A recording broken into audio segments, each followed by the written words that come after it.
We have a question for you. If you were in a situation where you had to help someone or yourself control serious bleeding, would you know what to do?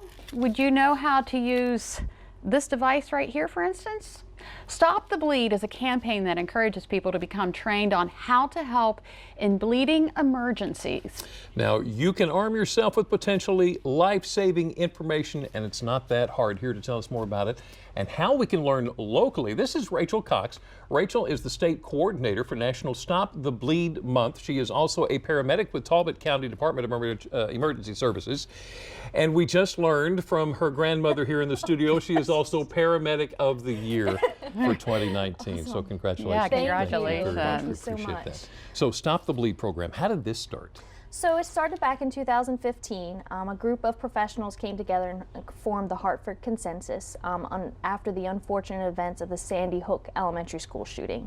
And they came together and they said, what can we do to help prevent some of these tragedies? And what they came up with was to teach the layperson or a community member, non-first responders, to learn how to control massive hemorrhage in those types of situations, or in any life-threatening situation where a life-threatening bleed occurs. So there are opportunities for us to learn locally? Absolutely. So that's part of my job as a state coordinator, is to, one, inform the general public of this program and let everyone know that it's out there.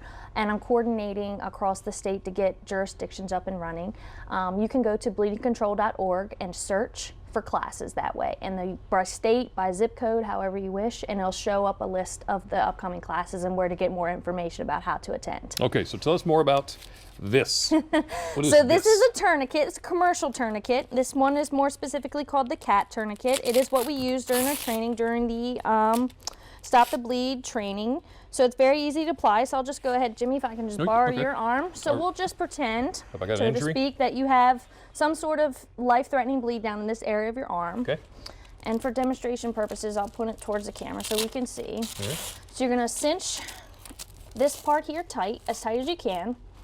Wrap the remaining loop around, and then this here is called the windlass rod. This is what the process that actually stops the bleeding. So you're going to turn this, and I'm not going to turn it too tight because I don't want to cut off the circulation to your arm, but we're going to turn this, physically turn this until the bleeding stops. So as you're turning this, you're watching for the bleeding to actually stop, not till it trickles, not till it slows, till it actually stops the hemorrhage.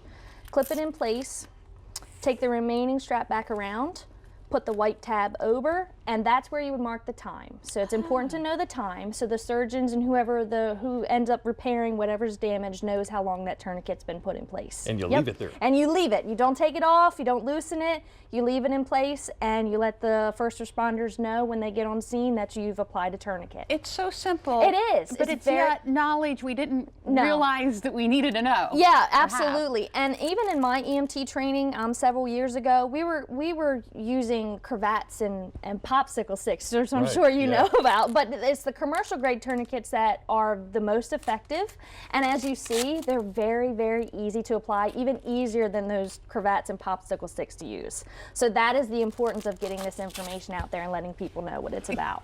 So can anyone take the course to learn how to help until you as a first responder gets there? Absolutely. So anyone that's willing to learn, anyone that understands what a life-threatening bleed is and what an actual emergency is, they're teaching this course in elementary schools as well. Wow. So anyone that's able to know what a life-threatening bleed is, and we can actually do the hands-on training and teach the skills, it's very simple to do, so just about anybody can take the course. So in a perfect world, individuals get trained. What would you like to see happen? Most definitely. The other goal of the Stop the Bleed organization is to, anywhere there's a public access AED device, they want these commercial grade tourniquets and bleeding control kits available. So that is a bigger goal of mine, is to not only get people trained, but to make sure that these out in the public, out in the open eye, so that people can get to them and need them if there's an emergency situation.